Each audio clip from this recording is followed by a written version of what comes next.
Sanibonani nginibingelele ngamukela le channel eMaswidi Media Production.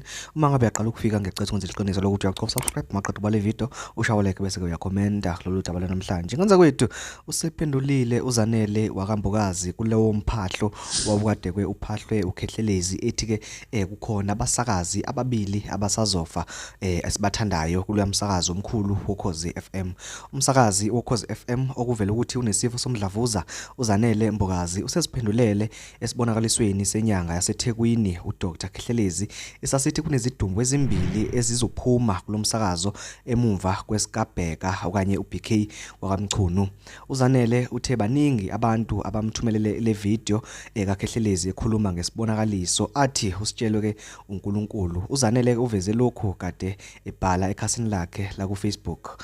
Kulona uphinde ke waveza izindaba zokuthi usephumile esibhedlela futhi ubonga yonke imkhuleko akayitholile evela kubantu. Uphinde ke wathi ke yize liselude uhambo kusamele ukuthi ke aluhambe ukuze alulame kodwa ubonga kakhulu imkhuleko yabantu usebuyilile ekhaya kubo. Ephawula ke mayelana ke nalesipholofitho sika Khehlelezi uthe ke yena konke lokhu kuzwe esesibhedlela kanti futhi yena uyindodakazi kaNkulunkulu ngakho ke usazophila isikhathi eside futhi ke angeke aze afe. Ekhuluma ezinkundleni zokuxhumana uKhehlelezi oke walingisa ke nakuzalo waphinde futhi wasakaza kwiVuma FM uthe uboniswe ngalomshophi ngomgqibelo wedlule ngezithuba okanye ngeenkathi zabo 10 kanje ebusuku ngesikhathi ethandaza.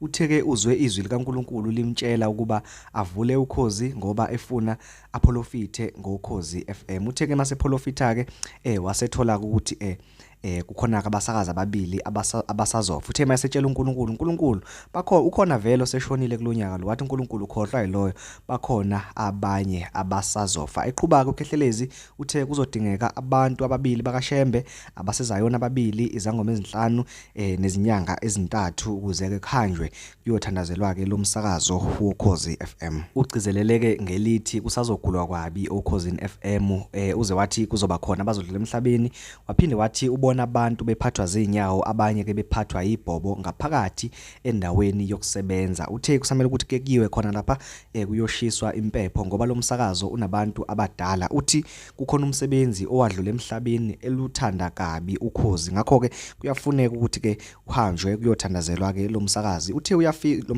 uyafisa ke ukuthi aye khona okhozini kodwa ke uyazi ukuthi ngeke bemnake ngenxa yempakamo. Ngenza kwethu izona ndaba ebengulethele zona lezo namuhla selithambama nje. Ngiyacela ukuthi mangabe uyakuthokozela ukuhlala le channel ungenze iqiniso lokuthi uyacofa subscribe ulike bese ke uyakhomenta kule video namhlanje uveza ukuphawula kwakho wena ukuthi kuthini okwakho mayelana ke nalenkulumo kaKhehlelezi. Ngabe kumele ukuthi bamnake benze lokhu akathi ke akwenziwe kuyothandazelwa le ndawo noma mhlambe uKhehlelezi uhubhuza nje amanga ufuna mhlambe udumo angazi. Ngicela ukuthi ke sixhumane la kuma comments. Ngiyabonga.